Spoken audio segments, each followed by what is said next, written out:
I'm going to be showing you how to stop a panic attack in just 5 minutes using a really simple 3-step formula.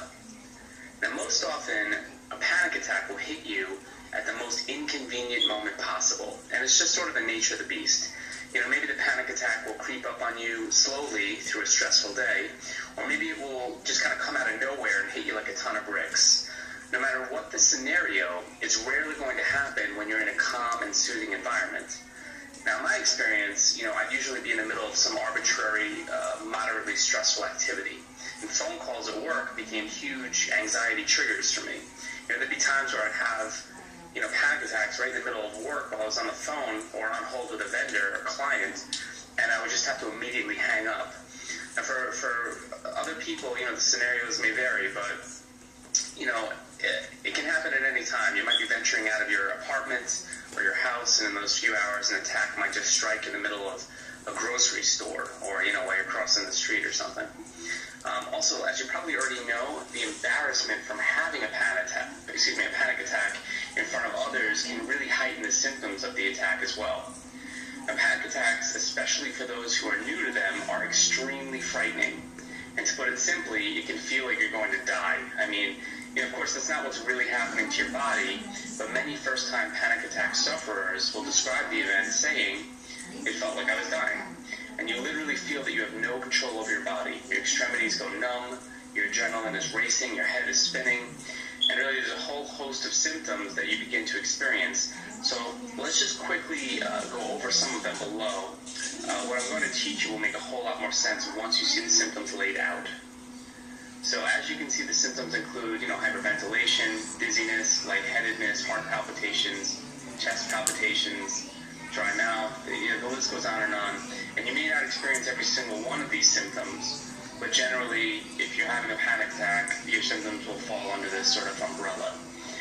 Now, what I want to address right away is how closely many of these symptoms correspond to the symptoms of a heart attack.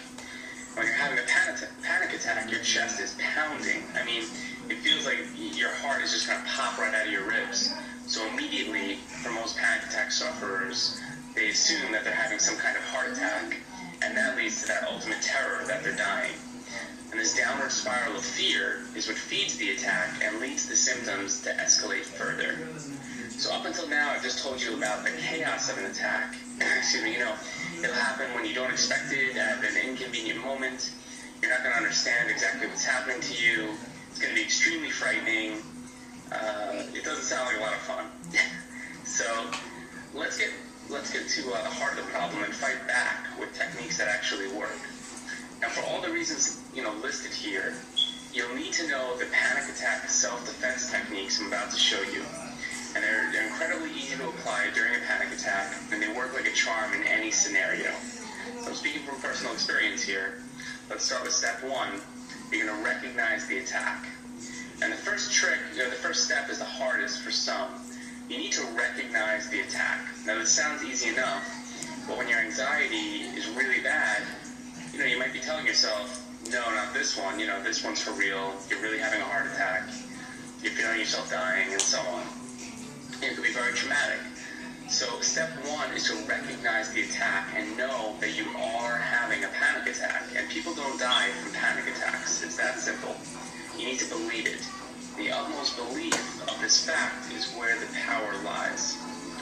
And it may take you a minute or two to convince yourself. However, if it's not your first panic attack, then you should be confident in identifying what's happening to your body and your mind. Step 2 is to breathe and count. I want you to ignore everything around you. Nothing else matters. Get through this. That's all that matters. And after you've recognized the attack, you're going to begin to count in your head. You're going to count 1, 2, 3, 4, 1, 2, and so on. And you're going to be pausing on the dashes. Now, you might be thinking, that's a whole lot easier said than done. When I'm having a panic attack, I can't even think. And that's why you're not going to say or even think the numbers. You're going to breathe the numbers. I want you to take a deep breath in through your nose for the 1 and the 2 count, and then take a deep breath out through your mouth for the 3 and the 4 count. And by the way, you can lengthen the count here. The idea here is to take a very deep breath. in through your nose and out through your mouth. And you're going to practice this routine for a few minutes a day until it becomes an automated exercise for you. And practicing really helps a lot. If you practice in a controlled environment, when a panic attack does hit, this self-defense mechanism will just seem routine. And also, it's very important, if you are truly hyperventilating out of control, when the panic attack hits, breathing into a paper bag will help you get to the point where you can begin this exercise. Once you've regained some control of your breathing, remove the paper bag and begin the counting technique. When you go into these breathing exercises, you immediately shift your brain's focus from fear into action. And you take control of your body and all the symptoms with this one important step. Now, here's why this step is so important. Remember when I told you, it was important that we lay out all the symptoms in the beginning? Now, you probably are already familiar with the symptoms of a panic attack. That's not why I laid them out. I listed the symptoms to illustrate a very important point. Panic attack symptoms occur as a chain reaction to the offset of breathing that happens in the body. And when a panic attack hits, shortness of breath or hyperventilation kicks in. And the change in oxygen intake is what causes the dizziness and the lightheadedness. When those symptoms kick in, your fear escalates, your body goes into emergency mode and begins conserving blood flow and circulation of oxygen. And this leads to the numbness in the extremities. And all this time, further panic has been setting in, and your heartbeats have become stronger as your brain reaches a higher sense of urgency. And the symptoms go on and on, but my main point here is that it all starts with controlled breathing, because these panic attack symptoms occur as a chain reaction to this offset in breathing. So do not overlook your breathing in the fight against panic attacks. It is an absolutely essential tool. Now, step 3 is finding the root cause. And the calming down step is perhaps just as important as step 2. Panic attacks are traumatic. And soon after an attack, your mind catches up to what has just happened, and a real emotional roller coaster may set in.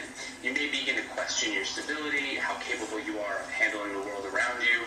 If you've had an attack, it's important to contact a therapist or doctor shortly after. And don't get me wrong here, I'm not telling you to commit yourself to years of therapy for one panic attack. However, let's just be honest with each other. Panic attacks don't happen without reason. Something triggered the attack. And it could be stress at work, it could be stress in a relationship, it could be a general anxiety disorder. Whatever the cause is, don't ignore it. Find a therapist or doctor you're comfortable with and begin exploring why your attack occurred. And don't be afraid of the answers you might find. Life is far too precious to spend worrying and panicking. Take the time and make the effort to resolve your panic attacks. Don't put it off, do it today. And I want to also invite you, if you've enjoyed this video, I want to invite you to download a free video that I've posted on my website called Anxiety Free Tactics. The video is about an hour long, and it contains 21 other techniques. This was just one technique. It contains 21 other techniques that will alleviate anxiety, stress, and panic attacks, including how to overcome social phobia, dealing with depression, dealing with nighttime anxiety. I'll teach you acupressure points that you can use to relieve stress within minutes. There's just a ton of natural treatments to help you out. So it's got a step-by-step treatment plan, 21 powerful techniques. The techniques will, give you benefits. You'll start benefiting from them in minutes. And obviously it's totally free. And you can get to it by going to my site at www.stop-anxiety-panic-attack.com. Don't forget the dashes. Check it out right now. I hope you guys found this helpful. I'll talk to you soon. Bye-bye.